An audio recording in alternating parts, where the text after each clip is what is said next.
This movie doesn't require much guesswork to know when the scars are coming. Whoever did the sound for this film deserves an award. Like it literally sounded like the gates of hell opened up and something absolutely merciless leaped out. The main aspect of horror here is how the deadite invasion tears apart an already struggling family.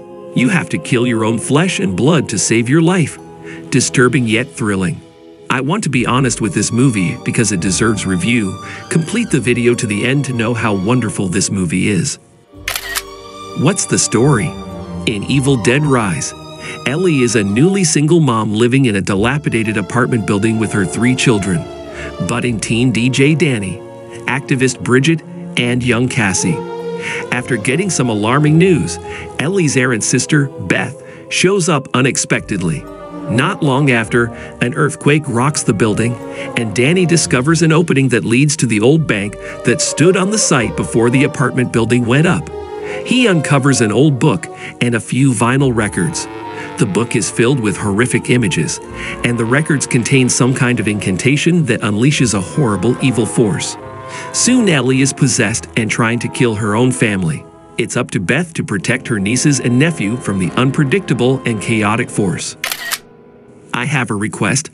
I wish with all my heart that you subscribe to the channel. We get tired of writing scripts and editing videos, but we do not get views. But I will continue to download videos because I love what I do.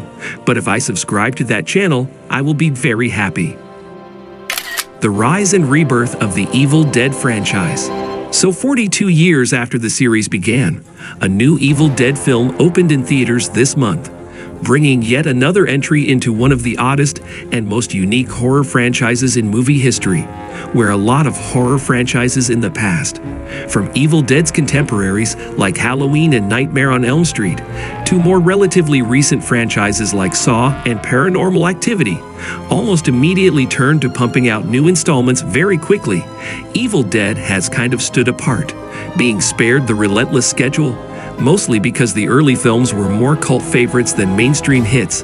The result, at least to me, is that this has made the franchise a little more interesting to talk about than many of the others. Even before Evil Dead 2, the first Evil Dead skirted the horror comedy line. By going so far over the top, sometimes you weren't sure if you should gasp or laugh.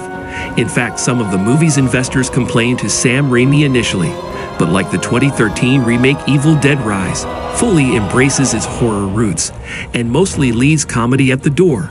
And this time, when writer-director Lee Cronin goes over the top, it's with effects that weren't available in 1981 and certainly not on the first movie's shoestring budget. This movie was wonderful and excellent, and it was different from all the movies in the series. It contains a large amount of horror that I do not recommend anyone under 18 to watch the movie. Because when I was watching the movie, there was 4 seats down for me. There was a whole family seeing this movie, including a toddler that couldn't have been older than 3 or 4. I felt so bad for those kids. If you ever wondered what a cheese grater can do to your skin, this movie leaves nothing to the imagination. It also doesn't require much guesswork to know when the scares are coming. Sometimes the movie even previews what will happen through images drawn in the Necronomicon. But because the characters are well written and acted, and because we spend time with them before the possessions begin, knowing what's coming doesn't spoil the movie. It makes it tense as we dread what's coming for Ellie, Beth, and the children. Is it any good? All of the younger actors are actually very good, particularly Nell Fisher, who plays the youngest child. Lily Sullivan is a solid lead and definitely steps up to the challenge.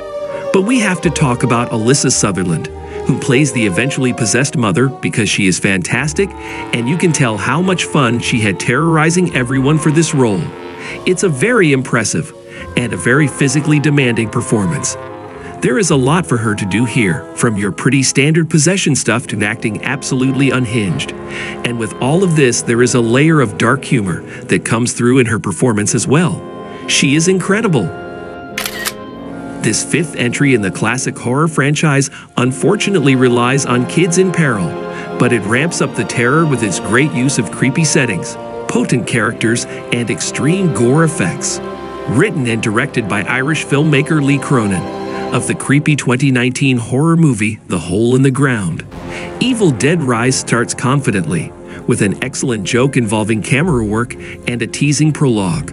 Then the main story, set on the 13th floor of a truly impressive high-rise apartment building, makes full use of its physical space.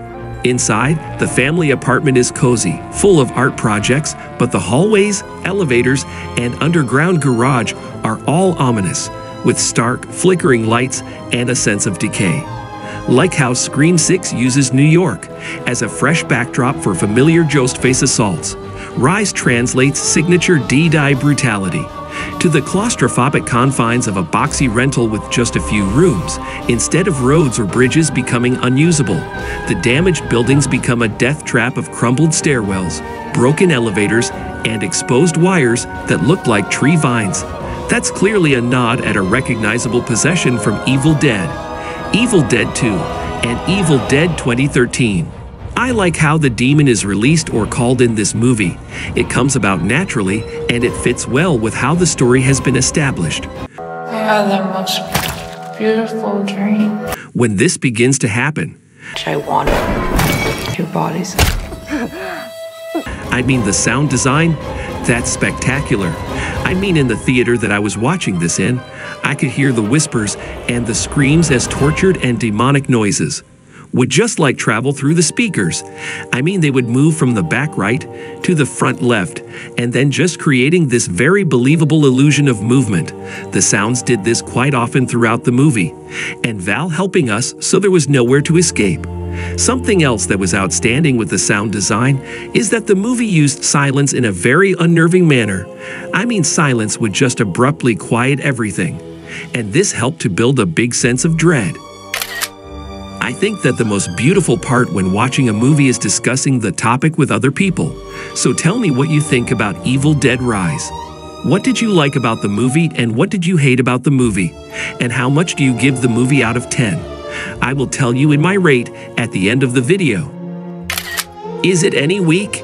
Now, like in the 2013 Evil Dead, this one also plays up the musical stings when something pivotal is happening, or even about to happen. I mean, I'm not such a huge fan of that because it signals a jump scare or some large action, which then destroys any surprise. And even though there are a lot of moments in here that I think were designed to make us jump, I never did. But that's not to say that the story doesn't create an atmosphere of dread and uneasiness. I mean, there's a massive ominous tone and feeling throughout the majority of the movie. And once the narrative dives into the possession, it doesn't let up until the end. That intensity is wonderful, and it works to make this a very fun watching experience. The movie also takes time to set up its characters in a fully rounded way, upping viewers' emotional involvement. References to the earlier classics are handled slyly, both as a gift to fans and as a way of suggesting the eternal, ongoing quality of this brand of evil. The fact that the movie places children in danger, especially Cassie, who, in real life, is only 11, creates a slight, unpleasant distraction from fully enjoying the wild ride. But overall, Evil Dead Rise will make fans say groovy. What is my rate? In the end, I advise you to watch the movie. You will get a dose of horror and drama. In general, it is a beautiful movie, and I advise you to watch it. My rate is 8 out of 10. So we got to the end of the video. Don't forget to subscribe to the channel. Tell me how much your movie rate is. Peace.